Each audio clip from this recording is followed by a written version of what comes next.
그러니까 학위 논문과 굉장히 달라요. 그러니까 학위 논문은 굉장히 이제 여기도 써냈지만 밑에 아래쪽에 보시면 학위 논문은 석사학위나 박사학위 논문은 굉장히 많은 이론들을 이만큼 탐색을 해서 내가 이 이론도 탐색하고 저 이론도 탐색하고 이 이론도 탐색했는데 그중에 이 이론이 내가 생각하는 연구 주제에 맞아서 채택했다. 그리고 이런저런 여러 논문들을 다 훑어보고 그중에서 요런 변수들을 선택했다. 그리고 다양한 연구 방법론들을 내가 살펴봤는데 그중에 이 연구 목적과 이 이론과 이 변수들하고 맞는 건 이 연구 방법이다. 이런 식으로 스토리 요 밑에 써드린 것처럼 A, A1, A2, A3, A4, 그다음에 B1, B2, B3, B4 이런 식으로 되게 막 방대하게 가게 돼요. 그러니까 학위 논문 같은 경우는. 그러나 이게 학술지에도, 그러니까 SCI나 SSCI에도 이렇게 글을 쓰게 되면 리뷰어들이 정신을 못 차려요.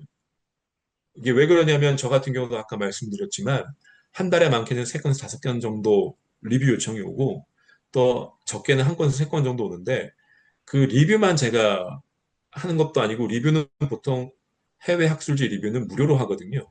그러니까 이게 돈을 받고 하는 것도 아닌데 내 시간을 들여서 읽고 리뷰를 해야 되거든요. 그러니까 이 경우에 리뷰어들이 솔직하게 얘기해서 아주 꼼꼼하게 다 읽고 다 이해하려고 하고 그렇게 친절하게 다 보려고 하지 않아요. 그 리뷰어들이 이해하는 만큼, 내가 읽고 이해하는 만큼 거기서 나온 잘못된 점들을 막 만들거든요. 그러니까 리뷰어들이 노력을 막 열심히 해서 최대한 이 사람이 쓴 걸 내가 이해하려고 노력해야지 하고 읽는 사람들이 아니라는 거예요. 그 얘기는 뭐냐면 리뷰어들이 읽고도 쉽게 이해할 수 있는 논리 전개를 가져가야 된다는 거고 그렇기 때문에 쓸데없는 얘기들은 과감하게 다 버려야 되는 거예요. 그래서 논외의 정보는 과감하게 제외하고 되게 그 스토리 라인에게 맞게 연구 목적에 맞게 그 중요한 것들만 남겨서 논문을 써야 되는 게 있습니다. 그런데 아마 제가 이전 슬라이드에서 설명드릴 때 아니 그 문장과 문장 사이 자세하게 설명하라고 했잖아요. 그리고 문단하고 문단 넘어갈 때도 자세하게 설명하라고 했잖아요. 라고 생각이 드실 수도 있는데 그거는 맞아요. 그러니까 문장 하나를 세밀하게 작성하는 게 맞아요. 그러나 그거는 그 문장과 문장 사이에 갭을 이어가는 거지 쓸데없는 얘기하고 상관이 없는 얘기인 거예요. 그러니까 논문이 가져가는 학술지가 가져가는 큰 흐름을 쓸 때에는 아주 디테일하고 자세하게 쓰되 쓸데없는 얘기는 다 빼라는 거죠. 그래서 문단과 문단 사이에 불필요한 문단도 과감하게 제거하고 내가 이론으로 쓴 이론이 있다면 다른 이론들을 거론할 필요가 없는 거예요. 내가 쓴 방법론이 있다면 다른 방법론을 거론할 필요가 없는 거예요.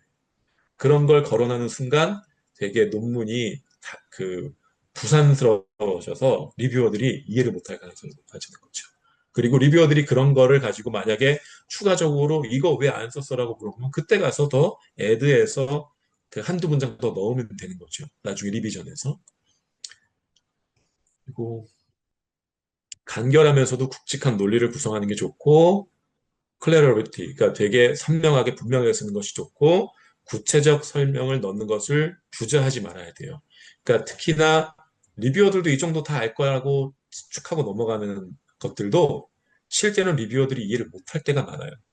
이게 생각보다 다양한 리뷰어들이 존재해서 그런데 어떤 사람들은 여기에 써드린 것처럼 이론만 크리틱하시는 분들도 있고 어떤 분들은 방법론 위주로 크리틱하시는 분들도 있고 어떤 분들은 진짜 그 논문에 쓰인 그 키워드 하나에 꽂혀갖고 그것만 막 비판하시는 분들이 있거든요. 그리고 리뷰어들이 다 이 논문의 전문가가 아닐 수도 있는 거예요. 예를 들어 저도 게스트 에디터로다가 혹은 이제 스페셜 에디터로다가 그 이제 에디터 이런 작업들을 해보면 그러면 리뷰어들 초대할 때 이 논문에 맞춰서 이 논문이 예를 들어서 의료보험과 사람들의 삶의 질을 한다 그러면 의료보험 전문가 하나 초대하고 삶의 질 전문가 하나 초대하고 이 안에 방법론 쓰인 사람 초대하고 이렇게 초대를 하거든요. 리뷰어를 초대할 때. 그러면 예를 들어서 그 의료보험 전문가가 삶의 질에 대한 엉뚱한 크리틱을 줄 수도 있어요. 그리고 방법론에 대한 리뷰어가 삶의 질이나 의료보험에 대해서 본인은 잘 알지 못하지만 난 이게 이해 안 간다라고 막 질문을 줄 수도 있거든요. 그게 왜 그러냐면 보통 우리가 글을 쓸 때 이 정도는 다 알겠지 하고 막 생략하는 것들에서 그런 질문들이 나오게 돼 있어요. 그러니까 구체적 설명을 넣는 거를 귀찮아하거나 주저하지 말고 최대한 친절하게 다 이해할 수 있도록 쓰는 것이 중요합니다. 그래서 결정적으로 제일 중요한 건 뭐냐면 리더, 그러니까 독자들이나 오디언스, 그러니까 리뷰어들 입장에서 내가 다시 한번 그 탈구할 필요가 있는데 보통 어떻게 하냐면 다 글을 다 써놓고 바로 제출하는 것이 아니라 한 3일에서 5일, 일주일 정도 머리를 싹 비우는 거예요.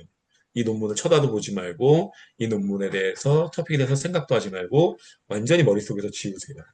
그리고 난 다음에 내가 다 써놓은 논문을 한 일주일 뒤, 뭐 그 뒤에 한번 읽어보세요. 그러면 내가 이해를 못하는 부분들이 정말 많거든요. 한 일주일만 지나도 그 나도 내가 쓴 걸 이해를 못하는 지점들을 다 리뷰어들이 크리틱하는 지점들이 돼요.